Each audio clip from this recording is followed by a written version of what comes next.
Hello and welcome back to the History of Video Games podcast. My name is Ben, and I'm joined by the lovely Wes. How you doing, Wes?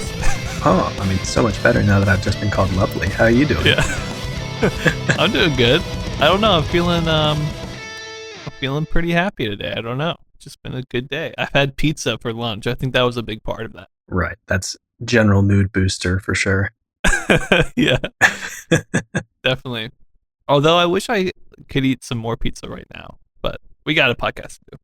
Oh, man. Well, pizza after, pizza before, it's your reward and it's your motivation. You'll find your way It's my through. life, really. Why don't you start us off what you've been playing, Wes? Yeah, sure. So I do want to start off and just say I have been playing a little bit of Knights of the Old Republic. I haven't completely dropped that. And also the game I think I talked about last week, Spiritfarer. Been playing a little bit more of that, but honestly, it's a weird situation where I almost was expecting it to be more of a condensed story experience. Mm-hmm. And it definitely is really a lot of story, but you still have to like go to islands to gather resources. There's lots of like side quests you can do, and each of the spirits that you're helping ferry to their final destination, the afterlife, they have like multiple quests that you can do for them too.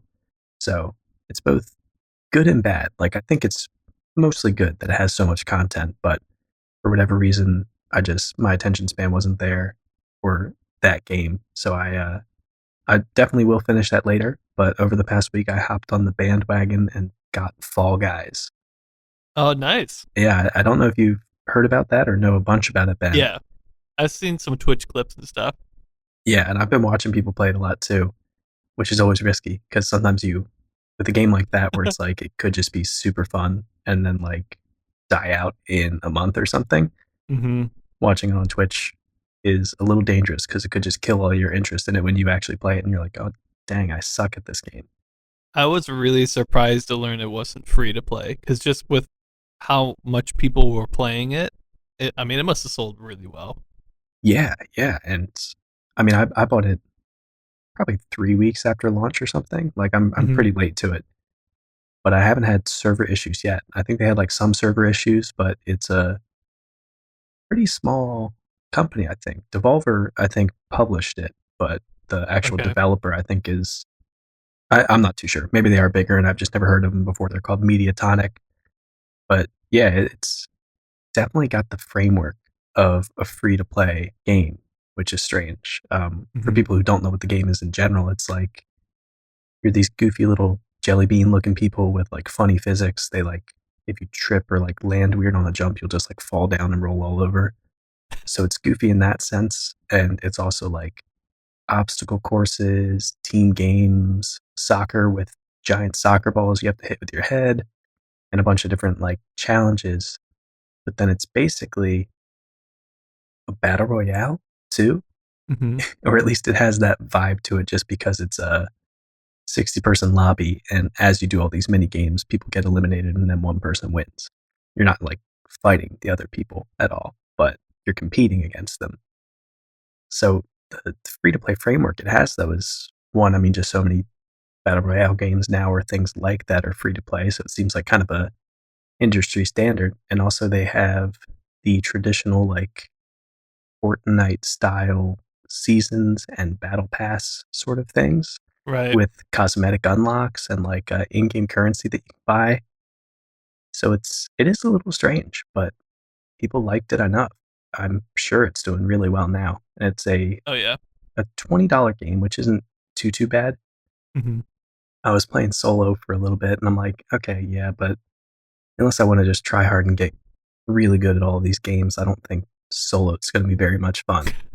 But a friend bought it at the same time as I did, and it's been funny, just like, even if one person dies early, you just laugh or cheer on your friend or make fun of your friend, depending on the situation. It just makes it so much more fun. But yeah, in general, it's really good. I'm excited for, I think they switch out either all or some of the mini games with each season. So it's got that sort of like the long-term support model where it's just going to keep having content added to it. So it should be interesting. Games as a service. Games as a service. Yeah, yeah. I think that's it, or at least something Yeah. along those lines, where it's like, Or just live service, I think. yes, I think that's the one I was thinking of. Yeah, so it sort of has that vibe to it. So hopefully that'll help keep it alive. I don't know. I mean, like new mechanics and stuff, unless they add it in mini games, I don't think it's something that's really going to happen, because it's part of the fun is that you can just like grab, jump, dive, and run, and like that's all you can do. It's like the weird physics game Human Fall Flat, except if it was obstacle courses that you were competing with other people. So Right. yeah, it's a good concept. Maybe they don't need to change that, and they just need to keep adding good games. Yeah. But I'm interested to see where it goes. I haven't played a ton of it. I've watched a lot of it because it's also hilarious to watch people play. And yeah, I'm just doing that. Probably going to focus on Knights of the Old Republic instead of that for a while. But if I ever need to just like turn my brain off and have a goofy time, it's a good one to have in the back. Yep, yep. Yeah, so that's what I've been doing recently. What have you been playing? Well, I've been playing WoW, but I don't want to talk about that. I've been listening to you a lot, and your talk about Knights of the Old Republic has sparked something in me, Wes. Ooh. And I'm not going to play Knights of the Old Republic, but there's another game I kind of have this itch to play, but my history with the game hasn't been very good. So I thought maybe I'd go under some therapy with you and see if this is a good idea or not. Okay. All right. Let's hear it. The game in question is called Lord of the Rings: The Third Age, but I played it first. This was probably like, I don't know, 10, 15 years ago on the GameCube, and it's basically like a Japanese RPG, but in Lord of the Rings, and it's like 3D and not 2D. But the combat is, turn based. You've got like a group of like 3 people, I think, and each one has like, 4 or 5 abilities. And it's pretty standard turn based combat. Right. And I don't think like there's any real positioning or anything. It's more just attacking people. I don't know. But the story's really good. And obviously it's set in like Lord of the Rings, which is awesome. And I'm a big fan. But the problem is when I played it the first time, I think it's like a long game. I don't know how long it is. Part of this is, me just recalling it. So maybe it's different from what I'm remembering. But I want to say I put like weeks into this game, right? I would say 100 hours. Wow. It was a long game. And I think I only ever got like halfway through. And then I stopped. For whatever reason, I stopped. I want to say the reason I stopped is because it got too hard and monsters don't respawn. So you can't farm anything. So if it's just too hard, like it's just that hard, Right, yeah. But again, that could be me remembering poorly. But I remember doing that, and then like a year or two later, I did it again. I started a new game, and I got basically to the same point I did the first time, another 100 hours in, and I stopped again. And I don't know, I've got kind of an itch to maybe try it again now that I'm a little bit more experienced with games, but I don't know.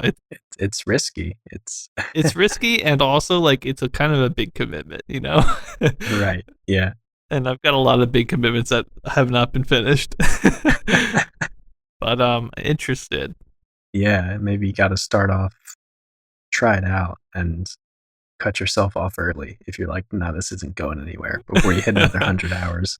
I feel like if I start it, I'm gonna be in it, Because Right. the thing about the game that is really good, first of all, the combat is actually like genuinely really nice and good, and the characters are really memorable. The story's good, and I believe like your story is kind of like, I could be a little bit wrong about this, but I want to say it's almost like you're a couple days behind like the Fellowship in their story. So every now Okay, and then nice. your path will cross with them. Like maybe you're at like one of the big battles, but you're not them. But you might cross with them and they'll join your party for a time. And it's just like, if Gandalf joins your party and he's just like, one-shotting dudes, like, because they act as if they're way more powerful than your guys. Right. It's just really fun to see. And despite it being, I don't know how old it is, I remember the graphics being like decent. So I don't know. I think I'm gonna try it, but I'm a little worried. Yeah, yeah. I'm worried that I'm gonna get 100 hours in and then find out there's actually like a game breaking bug, and Oh it no, just yeah. ends. Maybe some quick googling beforehand to see if anyone else has run into some common issues. Is this one that you're going to play on the original system or emulated? I'll have to see if I have the original GameCube. If not, I'll have to emulate it. It did release on the Game Boy Advanced, so it'd be pretty easy to emulate. Oh yeah, yeah. I guess because the combat's so simple. Right. But if I have the GameCube, I'm gonna actually I'm headed to my parents next weekend, and that's where it would be. So I'm gonna go see if they have that. I want to say we do, but I'll figure it out. Well, that'd be good. I mean, probably original hardware if you can get it running on your TV would be better. Yeah, At least less hiccups than some of the ones I've had with the Steam version of Knights of the Old Republic, which just like how did they let this pass? But yeah. Not only that, but there's actually like a lot of GameCube games I'd love to go back and play, like NBA Street and Teenage Mutant Turtle games and oh yeah, yeah. Tony Hawk's Underground and Farmer Moon. Is that what it's called? Something like that. You Oh, know, it's basically. Harvest Moon or Oh yeah, Harvest Moon. Yeah, yeah. that was like my childhood. I should probably just like it shouldn't be at my parents. Like either me or my brother should have it. He might have it. I'm not sure, but Right. I'll figure it out. Got to find that GameCube. Well, nice. That sounds like it'll be fun and possibly take 100 hours away and not give something back. But fingers crossed that you can get to the end of it this time. I would love to get to the end of it. And see, the other daunting thing about it is that I want to say there's 3 acts, and I think every time I ended was in the middle of Act 2 or in the beginning of Act 2. So it just makes it even more daunting. Right. That's the plan anyway. But let's move on from that. Let's talk about the special topic for today. We're going to continue with our history of Atari and key games and kind of wrap this up and talk about the games they made. Today is going to be between the years 1975 and 76. If you want to see the full games list, it'll be up on the website under the developers page, which is kind of a new group of pages I've been working on. But in the meantime, we will cover them here. So Wes, if you have anything new to add, I know we talked about these guys last week as well. So if there's nothing to add, that's fine. But do you have anything to add? Yeah. I did have a couple things as far as the sources I was looking at. Doesn't look like there was too much going on in the company as far as like notable additions to the team or anything big like that from 75 to 76. But a lot of what was going on is in 75, Nolan Bushnell started the development of a flexible home video console, which basically would eventually become the Atari 2600 in 1977. And Atari decided to use the MOS Technology 6502 microprocessor for the console, as we know, and they hired Joe DeCure to help develop the console.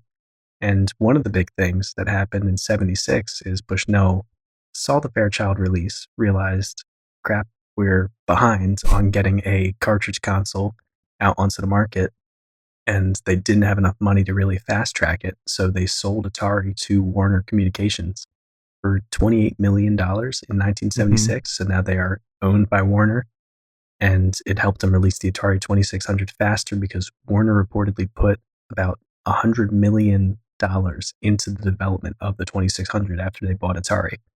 Wow. So it's hard to say, but you think it coming out when it did had to have been part of it being such a huge impact. With both the RCA Studio and Fairchild Channel F out for a while, I'm sure other competitors were chomping at the bit to make something similar to that. And then the last notable thing I had for that period in Atari's history is that even though Key Games became part of Atari officially in 1974, they would actually continue to release games under the Key Games name until 1978, even though on all of these games it said, by Key Games, small text, unofficial subsidiary of Atari. Yeah. So now it was just like above the board, but they kept that name for a while, probably because there might have been some brand loyalty to Key Games games. Yeah. And plus, like when they were trading stuff back and forth, like Key Games got, I think, some of the biggest games, like Tank. That was Yeah. a Key Games game. You know what I mean? So makes sense to keep them around, at least for Tank, I'd say. And I think they also did some racing stuff. Yeah, there was a couple of the big ones that we think of that were under that name. Mm-hmm. But yeah, let's move into the games list. I'm gonna focus on just arcade games. I do think it'd be cool to do like an Atari console roundup sometime for the first generation stuff, but we're not gonna do that today. We're just gonna look at the arcade games between 75 and 76, and there's a lot of them, and there's a lot of good ones too, Wes. Excited to go down memory lane with you here. Oh yeah. The first one here came out in January of 75. It's called Pursuit. We didn't cover this one. It's like a dogfighting game. So I'm just going to kind of pass over that. By the way, I'm not going to be talking about every single game, only the most important ones, because there's still like a lot of important ones. So if you want to see the full game list again, check out the website. But Pursuit was the first one. Then we had Indy 800, which was an 8-player racing game in color that I reviewed. It was pretty cool. I think it was the first Grand Track 10 style racing game that was in color. And there was 8 people, which was awesome. We then had Highway, which is Wes's favorite. Oh boy. Not really, but it was okay. Yeah. We had Crossfighter, which was a prototype game where you had to shoot a ball in the middle and give it enough momentum to kind of like move across the screen, which was a cool idea, although it was a prototype. Then we had Anti-Aircraft, and that one I reviewed. I didn't really like it, but it ended up kind of being a mode on Air Sea Battle for the 2600, and obviously I liked that a lot, so it was kind of interesting to see where it came from. That one came out in June of 75. Ending out 75 here, we've got Shark Jaws, which was like a really cool Atari one, and that one was also made by Horror Games, which is a fake Atari company made just because they were afraid of getting sued. That never made anything else, which I thought was cool. And then Steeplechase, which you did, which I love also. Crash and Score, another one that you did, Wes. And Jet Fighter, which was a 2D plane shooting game. And then that wraps up 75. So getting into 76, we had Stunt Cycle, which was one of my top 3 favorite games of the year. We had Tank 8, which was a Key Games one. Just 8-player version of Tank, really. So pretty cool.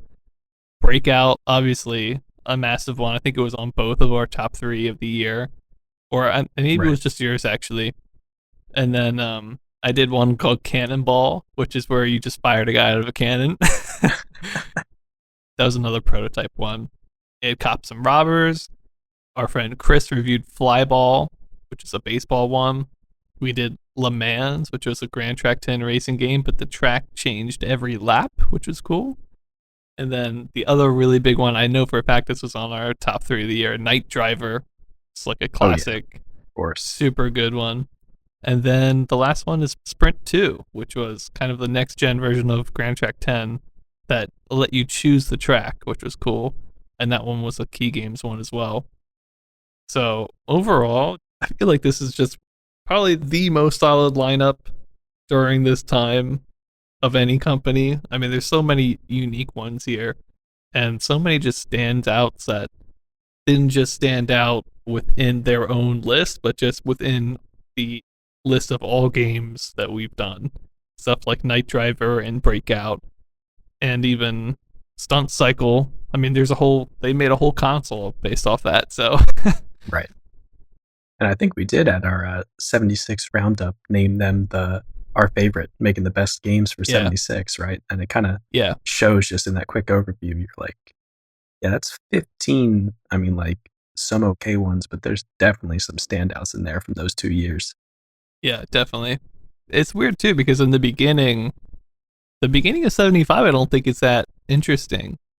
The standouts are probably like Highway and like Anti-Aircraft. Like they're not that good. But then as soon as like Shark Jaws hit the scene in September of 75, it was just like good back to back. Mm. You know, going into 77, they've pretty much been on the top as well there. So it's nice to kind of look at these games in order and get a good overview of Atari from the last week compared to this week. The level of the games has just risen above everybody else, really. Not only were they like the first like real video game developer with coming out with Pong, but leading the way. through at least what 4 years now, 4 or 5 years of game development. So really cool to see. Yeah, and we'll get to keep taking a look at how they're doing towards the end of 77 because in our timeline today, we're going to be talking about another Atari game. Yeah, so why don't we head on over in there? Yeah, let's get right into it.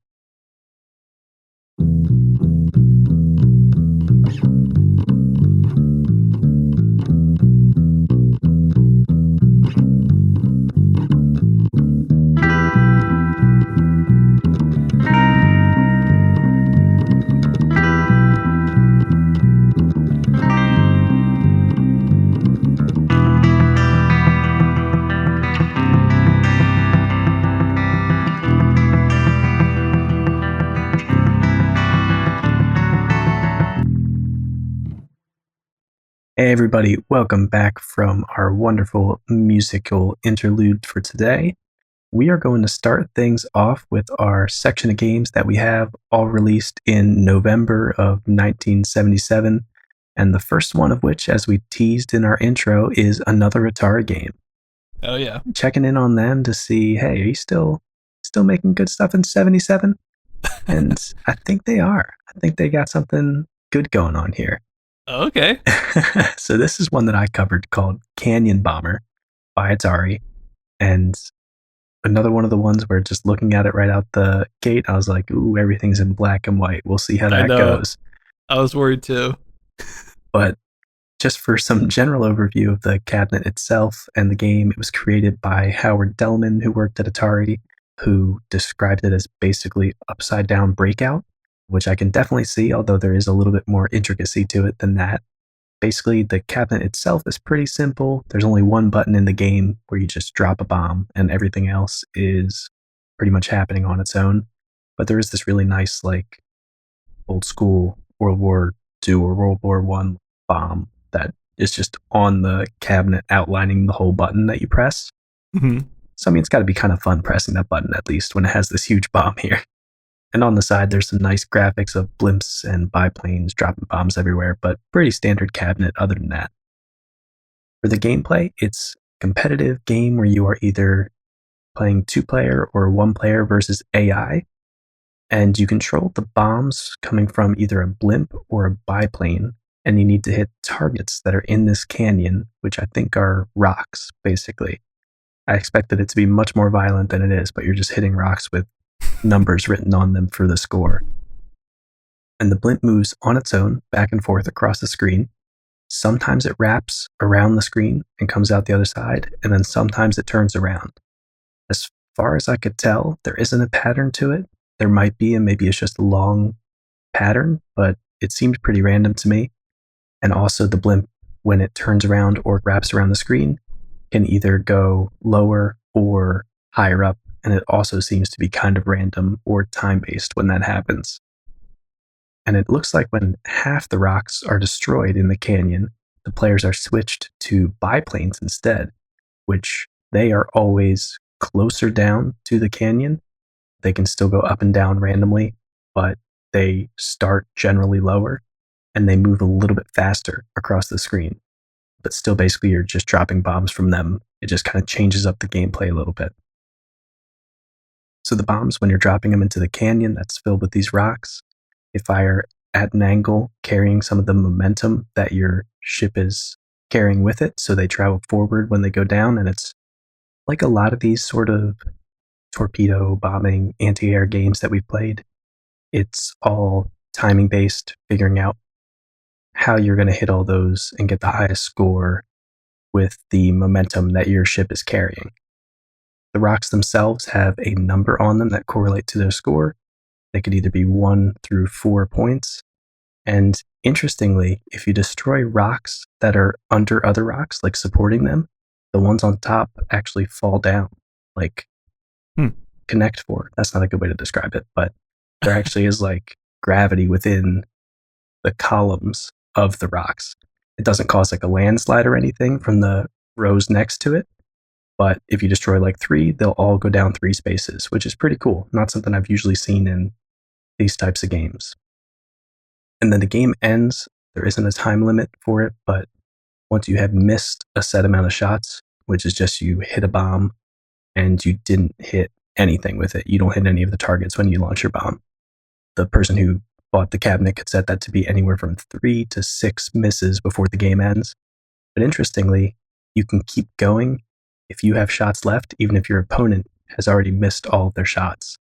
So if you were like in a really mismatched thing, one player would be out like that, and then the other person could just keep playing for like 3 minutes or something.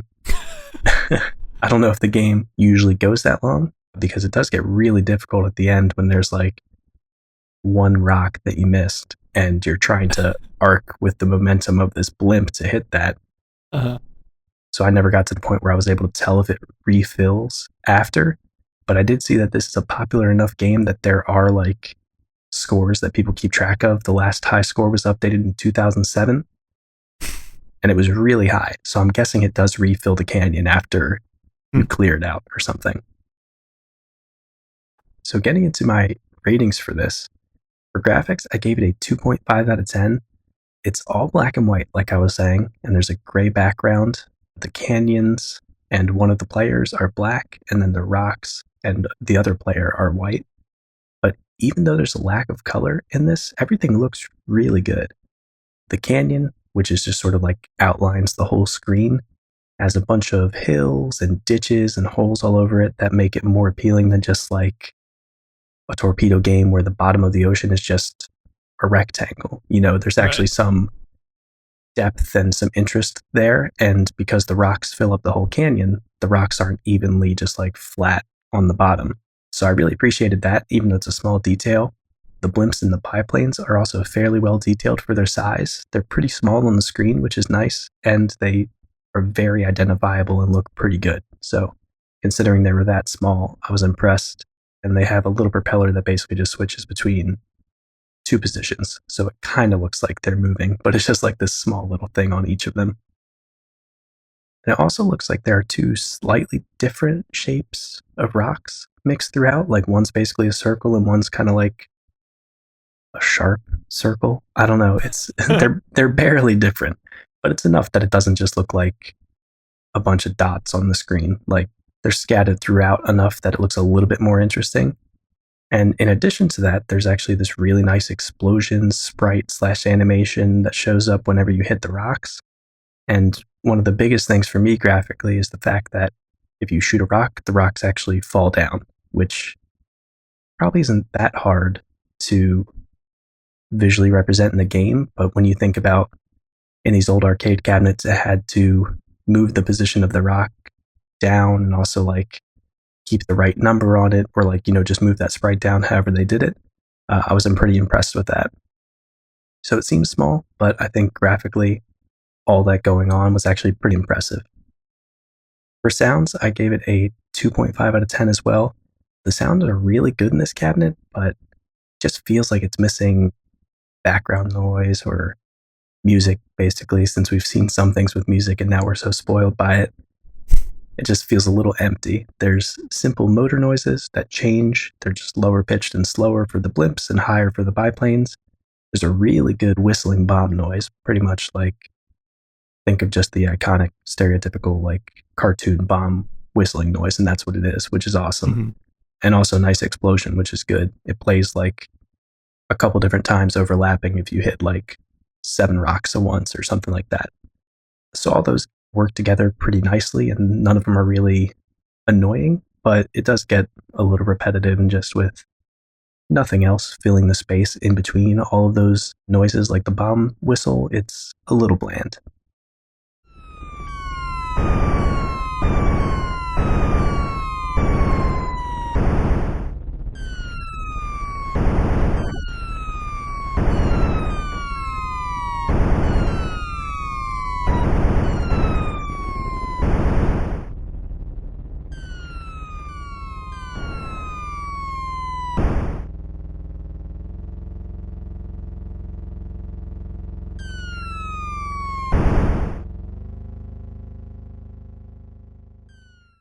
And then for gameplay, this was tough for me.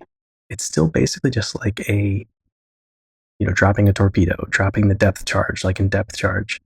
But something about the momentum of the bombs and the dynamic targets in that, like, whenever you hit a rock, they actually fall down so that the mass of rocks that you're hitting is always changing. I thought it was really cool. So I gave it a 3.5 out of 10 for Yeah. gameplay.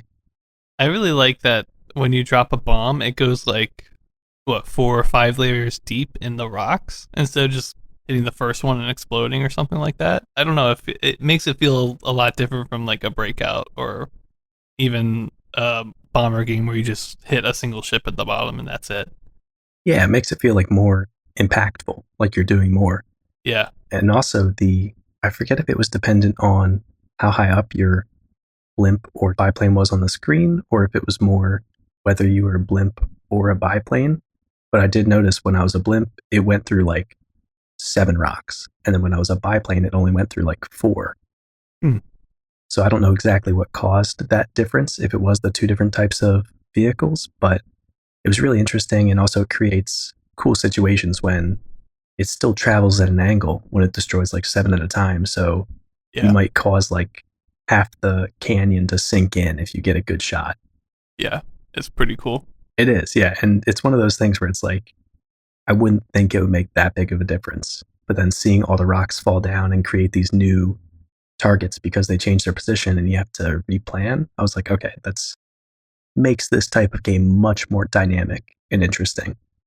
I do think that the added difficulty from timing your shots based on speed and altitude was really good, but since I couldn't figure out when I was going to wrap around the screen and when I was going to turn instead of wrapping around the screen, I would end up trying to anticipate and hit the button like early before I wrapped around the screen to hit, Mm-hmm. a target that was like right in front of me. And my guy would just like turn around and I would get a miss because it went like flying exactly where I didn't expect it. Right. So that's definitely something you can plan around, but it did feel a little weird that like I only have, after I've seen which direction my vehicle is moving, to decide like, okay, now I hit the button. So would have liked a little bit more opportunity to plan it out. But overall, I just think the competitive aspect of this, playing with somebody else, because you're basically both fighting over the potential for score because they're, stealing your rocks from you, you're stealing it from them, it makes it a lot more interesting than just the chasing a high score one player kind of game. Mm-hmm. And my favorite aspect, like I've already said plenty of times, is the falling rocks. Makes it so much more dynamic, makes it so you always have to adjust your timing, which really keeps this type of game entertaining. And so for relevance, I only gave it a 5 out of 10 because, as usual, it's hard to say if this specific game influenced others in the timeline. The title doesn't really ring any bells to me as one that was one of Atari's biggest hits, although I think it is still popular if people are setting records on it as recent as 2007. I know it got ported to the 2600 sometime. I think that version's more popular than the original. Obviously, we'll check it out. Yes, you're right. Yeah, and that is a color version of it as well that looks slightly different. But so this one definitely would influence that then, but hard to say whether this one impacted a lot of other stuff. Yeah. But I do think that the falling rock targets on an Atari game, even if we've seen similar things in game before, the fact that it's an Atari game that's now doing this weird, cool, dynamic gameplay thing might help bring that type of element to light. And it just gets me really excited for things like Space Invaders, and when we get to the eventual first Bejeweled type game, which I don't know when that will be, but the falling jewels that you have to compare to like types to get them to disappear and all that. I got those kind of vibes. And then overall, I gave it a 3 out of 10. I think Canyon Bomber just does a pretty good job all around with some really standout gameplay elements. The graphics definitely could be better. I mean, it's the end of 77. We would love color everywhere if we could get it. And I would like some more interesting sounds, but as a package, it's a super fun experience. And even though it seems so simple looking at it, just dynamic gameplay, man. It brings it to the next level for me. Yeah. Yeah, and that is all I had for Canyon Bomber. I think it's safe to say still good stuff coming out for Atari in 77. We've already seen so many good ones, and this one was really fun. I was surprised. Nice. Yeah, I'm always like, oh, it's black and white. Is it going to be good? But for the most part, the black and white games we've been playing lately, they make up for it in character, I guess. Yeah. Otherwise, we'd be trashing all of them because it's already Yeah. not good that you don't have color. We're like, come on, we're expecting that now. You got to save yourself with the gameplay, with the sound, with something. Yeah. But Canyon Bomber thankfully did. And next up, we just have an honorable mention, Bubble Canyon by Video Games GmbH, which is a clone of Canyon Bomber that came out shortly after. Yep. And that's going to move me to the first one that I rated today called Desert Patrol. I do have kind of a caveat with this one. There's no emulation for it, and there's only 2 videos on the internet. And in total, it's like a little over a minute of video. Oh, no. So, you know, I wasn't able to get the best look at this, but I think I got enough that I could at least maybe imagine how it might be a little bit. Right. And, you know, I did get some good looks at it, but we don't have a lot of material here. But let me talk to you guys about what the game is. It's essentially just a light gun game. But the thing that I love about the game, and it's going to be like the highlighting thing about it, is the actual peripheral that you use is a giant, 2-handed, massive like anti-aircraft gun. It's almost like a double machine gun. It's got 2 barrels on it. Oh, yeah, yeah. And it actually vibrates when you go. So it's like, and it's pretty fun to use. The actual like rate of shooting is like as fast as a machine gun. So it's pretty cool. Nice. Yeah. And it vibrates like that fast too. So I just think the peripheral alone is pretty fun. Which lately the peripherals for these light guns have been awesome. This and the like bazooka or whatever, and there's been some other good ones, but yeah. This is just like a massive 2-handed gun, you know, with like it's kind of like 2 like joystick grips on either side of the gun, if you know what I mean. Yes, yeah. It's pretty cool looking. But the actual game itself, you're shooting down airplanes for the most part. I don't think there's actually any ground vehicles or anything. You're just shooting at planes in the sky. You do have to watch out for, I think some of the pilots will, like when you shoot down the plane, actual pilot people with parachutes jump out, and I think you have to not hit them. So there's some degree of actually trying to aim and not just spraying fire all over the place. But honestly, the game itself, like I said, I didn't get that many good looks at it. It looks like there's maybe 2 or 3 different types of planes. There's like a jet fighter, maybe like a troop carrier one, and like a helicopter, and they all move pretty fast. Honestly, you've got to be like have some Twitch like level of aim if you want to like not have a miss on this game. And then the people in parachutes are kind of cool, but they're just like they're almost like crosses, you know. It's very simple graphics, and that's kind of it. Like it's just a shooting game, but there are some interesting things about it. I'll get into them with my ratings, so let's get into that. Let's talk about graphics first, because this is like the weirdest and most interesting thing to me about it.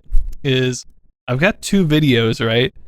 And one of them, the cabinet is playing in a room that is completely dark, and the other one, the cabinet, they're playing it in a normally lit room. And the normally lit room one looks terrible. The one where the room is blacked out looks great, because I think the game is supposed to get the illusion of night fighting. So you've got these kind of, I don't know if they are or not, but they almost look like glow in the dark, I don't know, references to like mountains on the side of the, like the inside part of the cabinet before you see the screen at the end on the edges of the inside. Right. The cabinet itself, by the way, it was just a bunch of like military scenes of people shooting down airplanes. I mean, they look cool, almost like a comic book style, but nothing too interesting, I didn't think. But yeah, on the inside, it's like almost like a glow in the dark effect. And then it does have an overlay. The game is in black and white, but there is an overlay, which is basically like dark black mountains at the bottom. I guess the back of the screen's lit up in such a way where it's like a little bit more of a light gray or a greenish hue behind those mountains for the sky and what all the sprites are moving on. And then I want to say it's like a little indication of like a purple cloud up near the top. So it definitely gives the illusion of night like really well. But the problem is if you play it in a room that's lit up, it doesn't look right. It looks like you're fighting on like lava mountains because it's like a red, glow in the dark. But since you can see like everything around it, it doesn't really make any sense. Yeah. And then the back black mountains are just completely not visible. So it just looks like you're shooting like a black screen essentially, and there's no indication of depth or anything. So it's a weird one because I feel like it could be cool, but how most people would play it, it probably wouldn't be. Which is, if this is in an arcade, it might be a little dark, but I don't think the lights would be off necessarily. Right. So I don't know. Overall, I gave it just 2.25 out of 10 because I think it could be cool, and I love the like addition of like some of the glow in the dark graphics and stuff. But again, there's only like 3 or 4 sprites in the game. I don't think that they're that well detailed. Certainly, like the videos I'm looking at aren't in the best resolution, but they all have a very similar shape about them, and I just didn't find the sprites very unique or interesting, and then the background is cool some of the time. So just 2.25 out of 10 there. For gameplay, I gave it a 2.5 out of 10. I think it could be fun for 1 or 2 goes, but really all the fun stems from you've got a double barreled machine gun in your hands that's vibrating like crazy and shooting like rapid fire. And I'll get into the sound later, but everything kind of works together to make you feel like you're like really have a piece of heavy machinery in your hands, and I think that'd just be fun. Doesn't really matter what you're shooting at. It could be like bugs that we've seen before, right. But luckily it's not. I do think like it's weird because one of the videos I watched, I didn't see any dudes in parachutes jumping out, and it actually seemed like a better time because you were just spraying and praying almost. But it is kind of weird that all the sprites move as fast as they do. I mean, they're kind of on the screen at like maybe like for a second. I mean, they go by pretty fast, and Yikes. Any one time there's maybe 3, 4, or even 5, and then you've got the parachuters in between there. So when you're playing, I think it'd be really hard to like actually aim and be on top of things because things are moving so fast, and there can be a lot of sprites on the screen at one time, so it can be like kind of confusing and hard to look at. So there's pros and cons to it, but at the end of the day, just using the peripheral is pretty fun. For sound, I gave it 2.5 out of 10 as well. The real thing here, again, the peripheral, I don't think it's electromechanical sound, but there's a really nice fast machine gun popping sound that happens. It's really good, really good. And that's really the highlight. There is like explosion sounds and maybe like a bomb sound or something. I'm not quite sure. Like 1 or 2 other sounds, and they're like okay, but they're not great. Really, it's the machine gun sound, and it is fast and it is poppy. It sounds really nice. So I think that kind of enforcing the most important part of the gameplay, which is making the gun feel good, was really good. But some of the other sounds are lacking a little bit.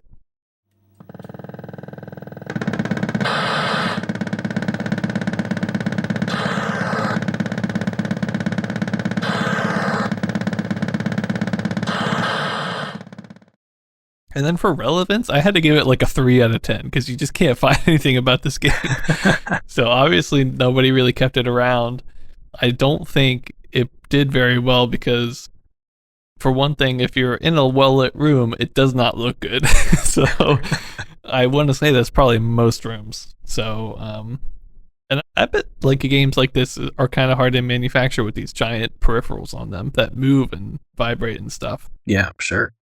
So I don't think it's sold that well. Certainly it's not one of this is made by Project Support Engineering, by the way. I don't think it's one of their like better ones. But I do love this company. They're the guys behind Maneater, which I think was one of my top games of the year. So I love that it's kind of another step down the path of like interesting cabinets from them. Right. Just like Maneater. Totally over the top. Yeah. That's interesting. I just thought of that. So yeah, overall, I'm going to give it 2.25 out of 10. I think it's pretty decently fun, but only for like one or two games, you know? And it's only one player game, so there is a high score kind of mode, but really you just want to put one or two quarters in a dimly lit room and you'll have a good time, but there's not a whole lot of depth to the gameplay or just interesting things to shoot at really. So after you have fun with the gun, you're going to be good to go. So yeah, that's Desert Patrol. Hopefully, I did a good job with only like a minute of content to go off of. But Yeah. Well, I mean, you formed a lot of opinions on it, which I did. I think is indicative that you got at least a decent idea of how the game played. Yeah, I was on the fence about whether or not I should review it, to be honest, but I felt like I saw enough that I could. Yeah, I mean, you got to talk about that gigantic AA gun peripheral. So, Oh yeah, you know I do. Moving on from that, though, let's talk about the next honorable mention quick. We've got one here from Mirko Games called Formula M Vroom, which is some kind of cocktail racing game. I thought it was going to be like a night driver game, but actually it seems more like a speed race type game. And it's only a cocktail table, which seems very weird. But yeah, we really don't have a lot of info for it. And then next up, we're going to take a look at the next game I got to review, M4 by Midway. Oh, yeah. So M4 was actually developed by a company called Arcade Engineering for Midway. The cabinet itself, it was 2-player and it had a joystick and a fire button for each player and some actually like really sweet tank designs on the side of it. It's a tank shooting game, so I mean, probably pretty similar to Desert Patrol. There's a lot of military stuff and explosions, but it's this neat like perspective on the sides of the cabinet where you're sort of like looking down the barrel of the tank. So it's pretty sweet.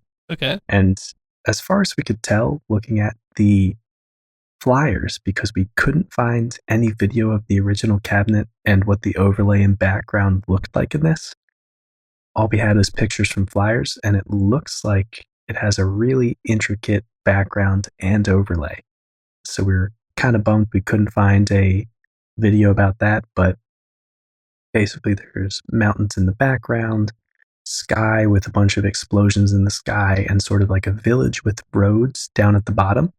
And it looks like where the actual screen is where 2 roads in the village and maybe some buildings that these tanks are fighting across from each other at. Kind of reminds me like small European village or like random village in a valley in the Swiss Alps. I don't know why, but it gives me that vibe.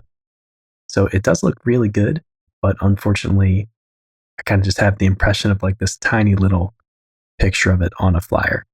But getting into the gameplay for it, it's 1 or 2 player. You can play against AI or you can play 2-player. The tanks are basically can move vertically on either side of the screen and shooting at each other. So we've seen similar games to this before, kind of like Cops and Robbers by Atari, but then also has some like gunfight sort of vibes too.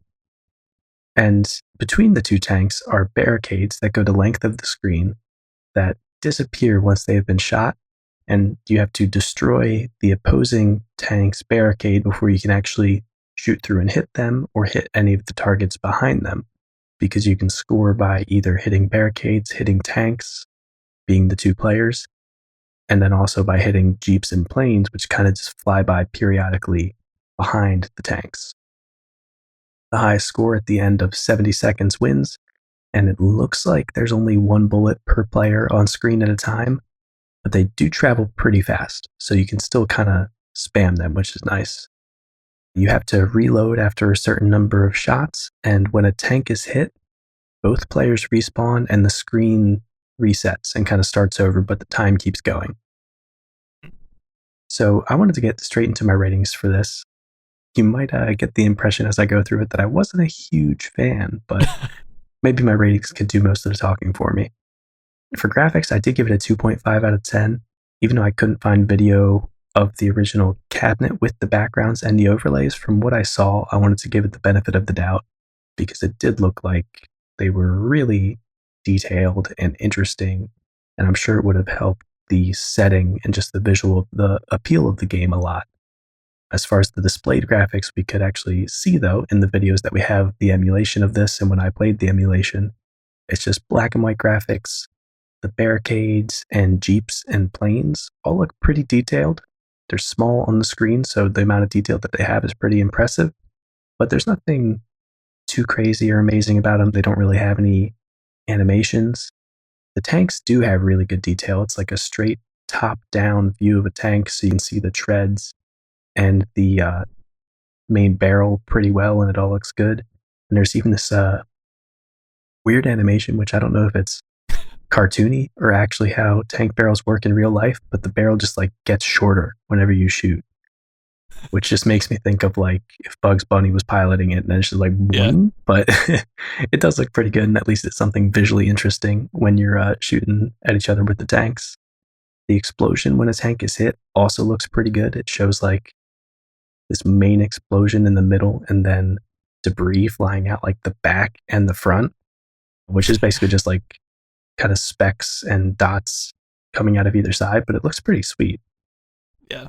And the bullets themselves aren't super interesting, but I was happy that they're at least like long, thin rectangles instead of just like the square tank bullet thing I feel like we usually see. So they actually look a little bit more like an actual tank shell. And then getting into the sound, I gave it a 1.5 out of 10. It's pretty much just shooting and explosion noises, as far as we could find at least. It seems like the kind of game that would have had an engine noise in the original. All the videos we watched were from emulators. I feel like it's safe to say it has that, but we don't have any way to confirm that. And even if it did, I'm sure, it would have been pretty generic tank idling noise kind of thing. Mm-hmm. The bullet noises were pretty good, and it triggered like this weird thing in the back of my brain where I'm like, I've heard this before.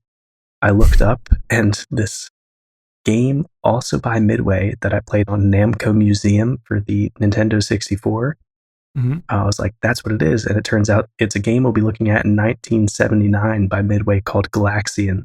Has a very similar bullet shot noise. And since they're both by Midway and they're that close, it totally validated that weird thing where I was like, I've definitely heard this before. Yeah.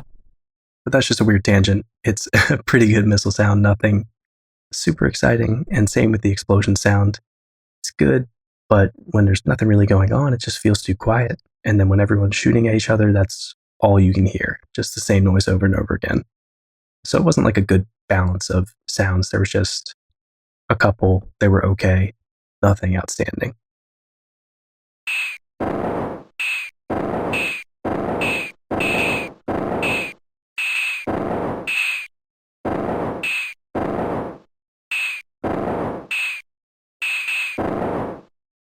For gameplay, I gave it a 1 out of 10, which it could just be me. I don't know why, but for whatever reason, I just really don't like how it plays. The barricades are an interesting addition, but it feels kind of weird that you just like clear a hole in the barricade to be able to either shoot the tank or shoot the targets behind the enemy tank. But if you hit the enemy tank, which you think would be like your main objective, even though it's worth less points than the jeeps and the planes that pass behind it, and when you hit the enemy tank, it resets the whole screen and spawns all the barricades back, which just seems totally counterintuitive. Like, do you think the barricade would just stay? It's only a 70-second game. Like, just make them disappear the whole time, and then it's higher stakes the further it goes on because you're losing more of your protection as it goes on. So I thought that was really strange. I could be extra benefit of the doubt and say maybe that's just a error in the emulation, but I don't know. I'm assuming that was in the original game. It just feels like a weird gameplay choice.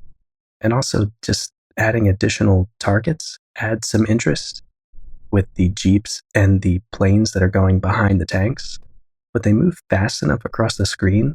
I feel like you're so concentrated on the enemy tank in front of you, it's really hard to plan for those extra point jeeps and planes. It's more like, oh shoot, I missed a tank. Oh hey, I accidentally got a jeep. Like, I don't know. It doesn't feel like you're really being strategic or planning for it if you get it. Right.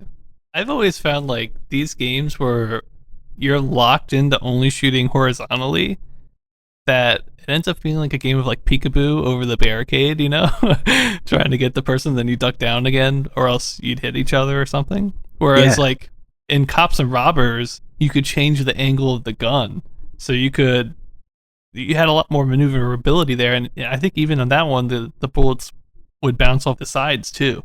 So like there was so many more ways of trying to outmaneuver your opponent, but this one is like I don't know. yeah, Anytime you get locked in, I just like with just shooting at one angle. I don't think those games are near as good. right. Because even with my comparison of it to like Gunfight, you can aim the gun like up and down in that, I think, and there's Yeah, a little bit more instead of just like basically what I was doing when I was playing against the computer is I would make one hole and then try to time it for when it thought I wasn't shooting and it would just randomly pass by the hole. Otherwise, I could like never hit it unless it was right. just a fluke. Yeah, so just overall, I like how fast the projectiles move. It gives you the feeling, along with the explosions, that you're really like piloting a tank and something big and powerful.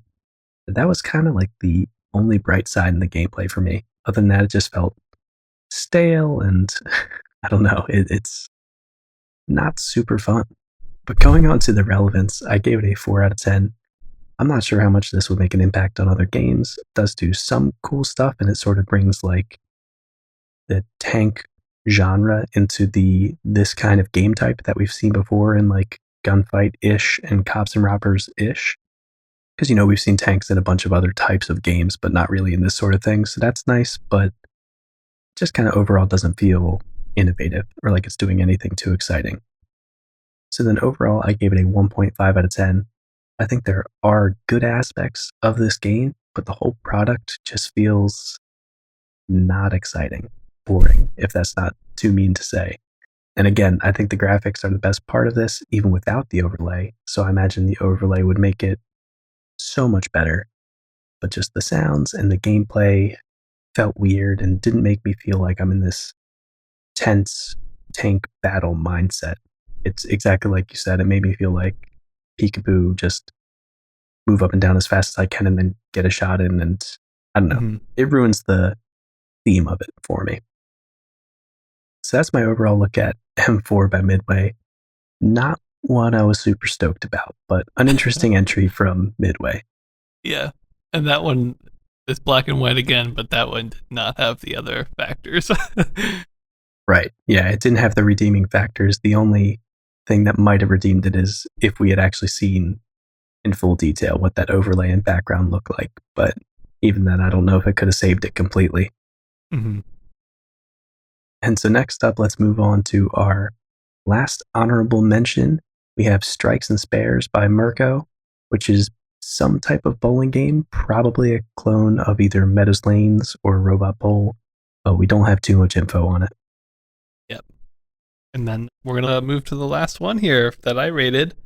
Going back to the Play-Doh games, it's Oubliette, which I'm not gonna say anymore because I'll probably mess it up.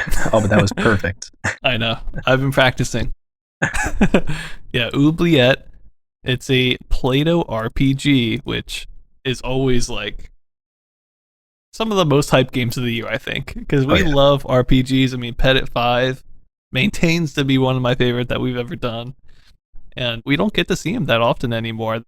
There was kind of like an influx of them, like right after Petit 5, I'd say, but since then they've really been slowing down, and I don't like that. So I think we only had 2 this year. You did D&D earlier, and I'm doing Oubliette right now, which is fun to say once you get it.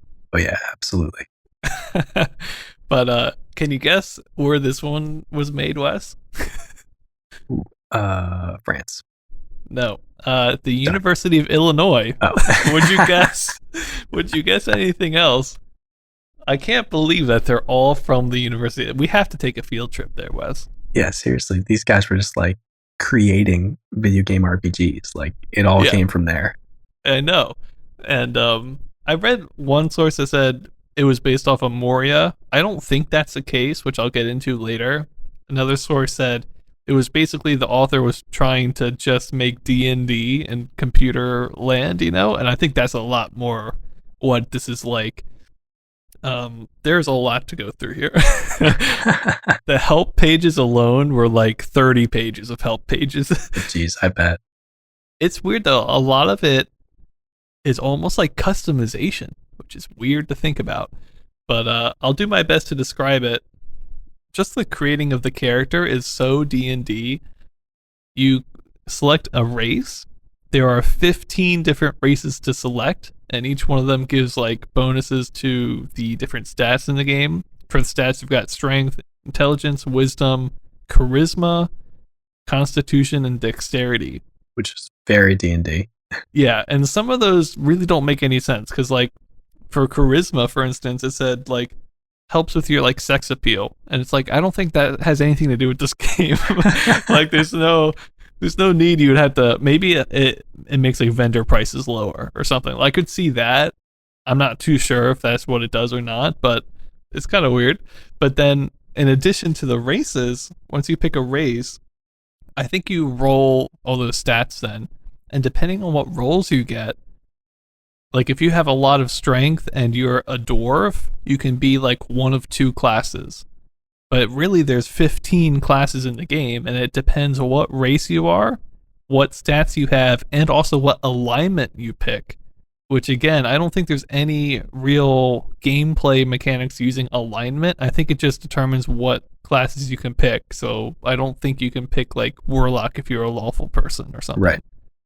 The classes are different from one another. I think there's different spells that they can do, different items and armor types that they can wear, which is all kind of crazy already.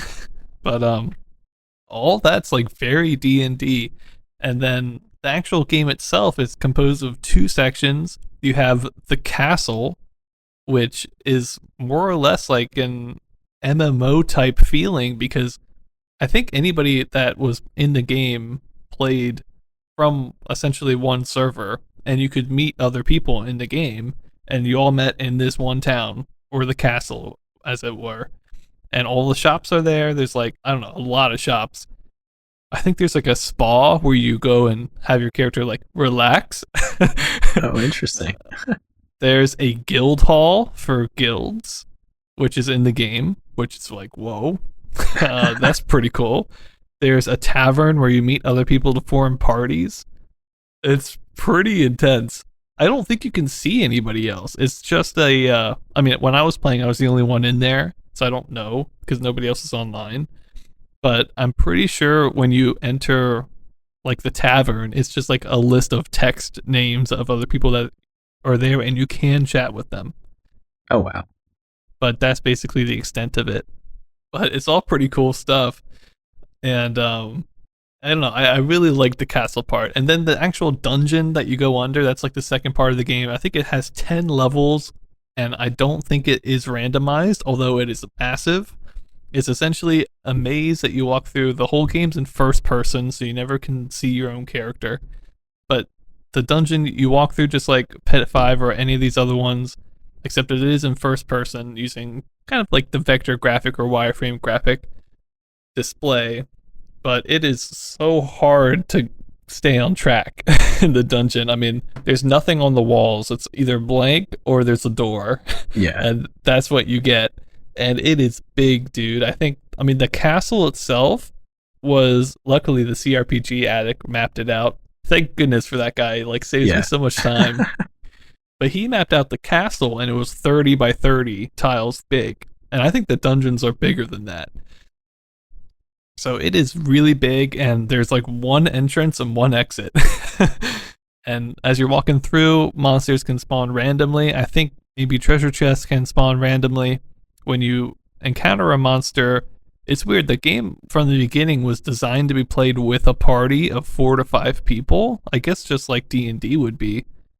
So doing it solo was pretty hard. When you're playing like with a party, essentially, I think you have to start in the tavern, and whoever, I guess, makes the party first or invites somebody is the party leader. And then everybody else in the party, they can't really control anything. They can't move. The party leader moves everybody, and then when an encounter happens, each person does fight separately. So if you're in a party and you're not party leader, you're just watching the computer and occasionally tapping like fight. Right.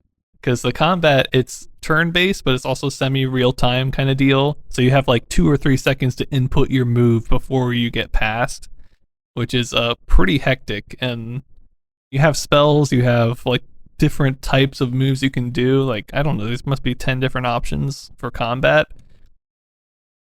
I knew how to do like generic attack, but I didn't know all the other stuff because it's pretty complicated, and each one's like a shortcut, and there's no in-game menu to tell you what they are.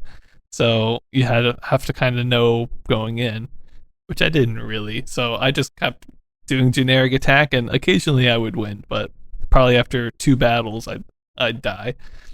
But I feel like we've seen that combat system before, so turn-based, but there is some real-time element to it.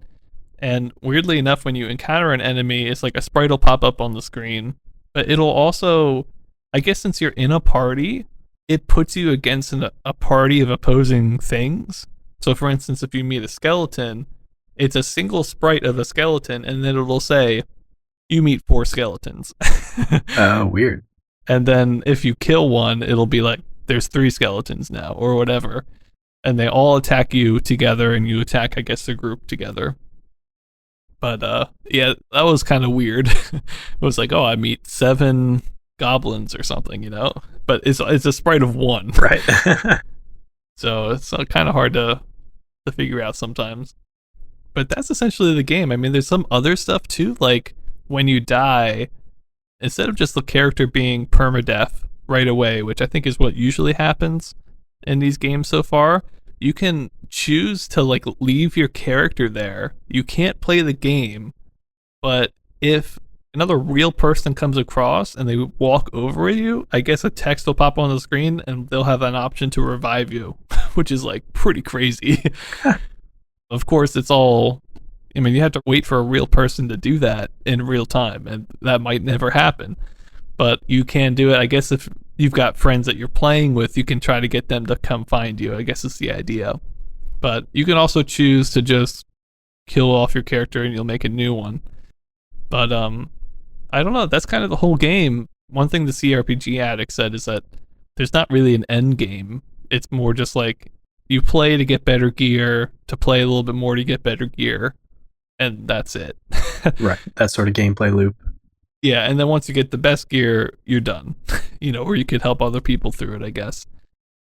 I mean, overall, like the actual combat, it was pretty much what we've seen before, and I think it's even a little bit worse than maybe some of the stuff we've seen. But there's so much going on outside of the combat. There's guilds, there's shops, there's a whole like community thing happening with chat boxes and stuff. So it feels almost more like an MMO than an RPG in a way. And it was pretty cool to walk through. But let me get into my ratings here. Let's start with gameplay. I gave that 2.75 out of 10. The combat is just not good enough for me.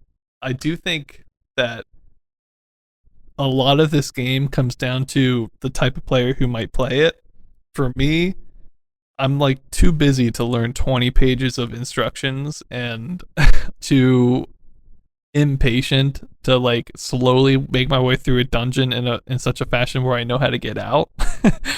Because like you'll walk for minutes without seeing a enemy, so you can be pretty far away from the entrance when you finally find one, and then once that happens, I never could find my way back. Right. Which I'll get into later. But I think if you're the type of person who like is okay with like making their own maps and learning all the rules and instructions and like really taking your time and putting in hours, even like before going into the dungeon, taking your time, because one thing I did do, I went into a shop and you could actually like hire a follower, another companion to have with you to help you. And I, said, okay, what followers do you have? And they were all listed as costing 0 money. So I was like, oh. Oh. So I think there might be like some secrets or some things you can do even before your first run. But if you're okay putting in like literally a couple hours before really getting into the gameplay, then I think you're gonna have a great time, because there's a lot of that content And then once you really are on top of things and you know how the game works and you know your spells and when to use them and what they're good against and all that stuff and you know your class, you could have a ton of fun in the game, I think. But if you're like me, you'll get frustrated after like 10 minutes. Right. So it depends upon the player, but there's a lot here for sure. For graphics, I don't know. I gave it a 1.75. I mean, it is so easy to get lost, Wes. I was in the castle and got lost. Like, I could not figure out. And I was using the CRPG Addicts map that they hand wrote, and I still got lost. Everything looks exactly the same. I mean, all the doors look the same, all the walls look the same, and the levels are massively big. I want to say the dungeon's maybe 50 by 50, and there's 10 levels of it too. So, and there's one way in, one way out. It's like impossible to navigate, and there's no mini map, there's no help, there's no nothing. It's like you're on your own. Actually, you know what? Now that I'm thinking of it, I think in one of the introduction pages they said I needed a torch. Maybe I should have seen if that was like if I needed that. Oh, But anyway, it's still way too confusing. Like, yeah. The instructions alone, you need like an hour to read them. The sprites of the enemies and stuff, they weren't any better than any of the other RPGs that we've seen. In fact, I think they were worse because for whatever reason, this game plays almost like within a window within the Play-Doh window, which the Play-Doh window already can't go full screen. So you're really like, you need some glasses to play this. Yeah. I mean, they did the best they could, but the size of the sprites are just not big, and that's not good. For sound, I had to give it a 0 because it's Play-Doh and there's no sound. For relevance, I gave it 7. I know for a fact that this influences some other games, and it was pretty popular within the Play-Doh network in 1977. I know for a fact as well, and it just goes to show like the community in Illinois making these RPGs, like it's gonna inspire somebody else in Illinois, like I guarantee. So right. yeah, it's I think it's pretty relevant, and there's so many firsts in this game. Something I didn't even mention to you, Wes. It's the first like RPG like this to have mini games inside of it. You could play like craps or something, you know, in the tavern. Oh, sweet. Yeah. So there's so many weird firsts when it comes to chatting with people, guilds, all the different class and race combinations. It's crazy. So there's a lot outside of the dungeoning aspect that I really think is important and cool. And then overall, I don't know. I gave it a 2.25 out of 10. I think it's decent, but you have to enter it with the right mindset for sure. Yeah. It's not something you can sit down and hope to get a good review on in like 30 minutes, at least. And I don't know. I just don't think the combat's very good because I feel like we've had maybe a couple different combat systems now, but we've had like purely turn-based, right? I'm pretty sure. I think I prefer that way better than something where like if you don't make a decision in 3 seconds, then you're gonna get hit and just lose your turn. You know what I mean? Right. Especially because there's so many unique things with the game. Like there are a lot of really deep mechanics. Like I bet every single one of the enemies has like a strength and a weakness and stuff like that. You know, so there's just a lot going on, and it feels like all of a sudden like you're dead, or and that's happened before. Like there's no real indicator of what your chance to hit is or how much damage the opponent is going to do. You know, it's more just like I'm at 7 health. Okay, I just died. You know, right? Yeah, and that's it. So it is one of those. I feel like with everything that was good about it, they had something that was not good about it too, but it definitely is different. Yeah.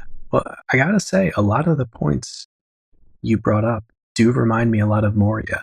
Oh, okay. I mean, a big part of it, the graphical elements, because I think they look pretty similar. It's like I thought Moria went like outside and stuff. It does, but it's still all wireframe. Like there's still walls. like walls. Yeah, oh, okay. Yeah. It's just like you're in the woods now, and you're like, oh, okay, I'm in the woods now. But as far as I remember, it was all just like still those black background, orange Oh, outline okay. walls. So the navigation and the needing maps that were made by somebody else, who also the Moria maps I used were made by CRPG Addict. I definitely get that, but it sounds like it has a lot more fleshed out systems as far as like stats. Mm-hmm. The window and window thing was the same in Moria, which was good because you can see all your stats and your health, where like you couldn't do that unless you tabbed out or hit a button in Pettit 5. I think that's one of the things they didn't do good here because all that blank space is just blank, and you don't really get like when you're in combat, it tells you how much health you have essentially, but there's no inventory or even knowing how much money I have. Like, Oh, I okay. think I have to talk to like a merchant to figure that out. You know what I mean? Interesting. Yeah, if I'm remembering Moria right, it had most of that filled with like stat information and a bunch of other stuff. Yeah, there's like no stats here. Not even a spell list that I could figure out. Oh, weird. I think a lot of it was done through shortcuts. Like for me, like generic attack is like E. I had to hit E on the keyboard, whereas I think in some of the other games you had more of like a menu kind of system. Right, like almost like a dialogue tree almost, but Right. But this one is like all that information is gone, and you're supposed to know it through just shortcuts, which yeah, is pretty that annoying. sounds rough. Yeah. Interesting. And also, some of the shortcuts are capital letter versions of other shortcuts, which was not fun. Yeah, that I do remember from some of the Play-Doh Star Trek games, I think uh, I played, and it's just like, oh god, how am I supposed to know what like fire cruise missile is and like set phasers to stun, or like whatever it is. right, right. I mean, it was still an enjoyable RPG. I think anytime we get one, I'm like, this is awesome. But Oh yeah, I'm just waiting for the combat to catch up to those other mechanics outside of the core gameplay. You know, yeah, I don't know if Moria was like this, but it feels like this one's way more down the MMO path than like a RPG path. At least to me, like especially having guilds that were made of like real people. I don't know. yeah. This one much more than Moria, at least from what I remember, Mm-hmm. which is interesting. It's cool. I mean, Yeah. it. I guess it's not really MMO. It's like University of Illinois Right. online, but but still, it's a Still cool. multiplayer online game, which is sweet. Yeah, yeah. And that's gonna do it for us today, guys. We had kind of a short one, but we're trying to make it so that we have just the right amount of games to wrap up 77 here in a couple episodes. So I hope you guys liked it. Mainly talking about arcade games, but some computer games, mainly Oubliette. But we also covered Canyon Bomber from Atari that Wes did, Desert Patrol by Project Support Engineering, which I did, and then M4 by Midway, which was maybe like a surprisingly bad game for Midway. Like I feel like they're Yeah, usually pretty good about stuff, but yeah, I would say that's fair. actually, but you did mention that kind of another company did it and they just published it, right? So I'm maybe pretty not sure. like a Yeah, true Midway game, but and then we also talk about the history of Atari and key games, which I think we're gonna take a break from them for a while, but yeah, yeah. Take a little breather. yeah. But at least we kind of wrapped them up, and if you guys want to know what they were doing in the early 70s, like you're all caught up to date. So I hope you guys liked it, and we'll see you in the next one after Wes says some stuff. So the stuff that I would like to say is make sure to check out our website. Ben's always keeping that up to date and adding some great new information on what we've covered in previous episodes up there. Make sure to keep an eye on our Twitter. We'll say there if Ben's posted any new videos of some of the song covers that he's done for the podcast. We'll let you know if we're not going to have an episode up this week and anything else like that. And also just send us an email if you have any questions. Yep. So I guess we'll see you guys next week. See you next time.